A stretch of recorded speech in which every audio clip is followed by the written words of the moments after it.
बच्चों, let's read out the question first.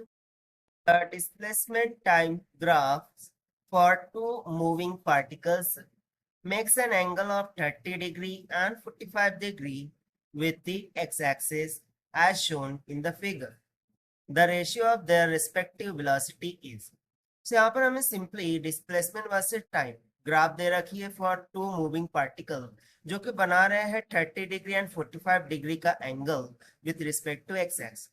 सो हमें simply the ratio of their respective velocities find out करना है। तो चलिए स्टार्ट करते हैं हम सॉल्यूशन से, but before of it let's talk about the key concept which we are going to use here for this question. So यदि हमें displacement versus time graph given है, अब पूछा जाए कि वेलोसिटी फाइंड कीजिए, तो सिंपली हम बोल सकते हैं कि जो वेलोसिटी होगी will be nothing but equals to the slope of displacement versus time graph. And further जो वेलोसिटी है उसको हम फॉर्मूले के द्वारा दर्शा सकते हैं like v is equals to tan of theta, जहां पर थीटा एंगल होगा for the given line with respect to x.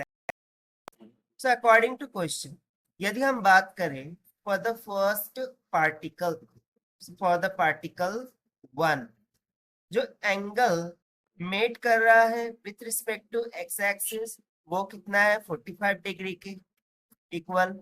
सो यहाँ पर हम सिंपली बोल देंगे कि थीटा 1 ये इक्वल है 45 डिग्री। सो पार्टिकल फर्स्ट के लिए जो वेलोसिटी है वो क्या हो जाएंगी v1 is equals to tan of theta 1 and that will be equals to tan of theta 1 कितना दे रखा है हमें 45 डिग्री।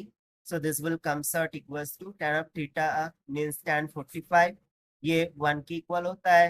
सिमिलरली यदि हम बात करें फॉर द सेकंड पार्टिकल, तो उसके लिए वेलोसिटी क्या हो जाएंगी v2 is equals to tan of theta 2।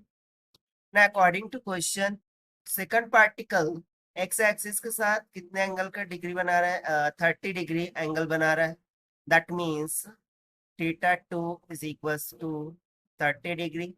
सो यदि हम यहाँ पर इसको सब्स्टिट्यूट करें तो v2 इज इक्वल्स टू हो जाएगा tan ऑफ 30 डिग्री। न tan 30 डिग्री का मान हमें पता है 1/√3 के इक्वल होता है ना। अकॉर्डिंग टू क्वेश्चन हमें तो रेशियो कैलकुलेट करना है वेलोसिटीज का, तो सिंपली हम डिवाइड कर देंगे v1 को बाय v2 से। So that will be equals to v1 हमारा निकल के आया था 1 के इक्वल डिवाइडेड बाय v2 निकल के आया था 1/√3। सो √3 न्यूमरेटर में चल जाएगा। सो यदि हम इसको फर्दर सिंप्लीफाई करें सो बाय v2 का रेशियो निकल के आ जाएगा √3/1 के equal. But according to question हमसे particle velocity to that particle 1 का रेशियो पूछ रखा है। So this will comes out equals to 1/√3 and therefore this is going to answer to our question according to given option. Option C will become correct. So this is the required solution which we have solved by using the concept of velocity is a slope of xt graph. So this is the required solution. I hope you understood it well. Best of luck. Thank you.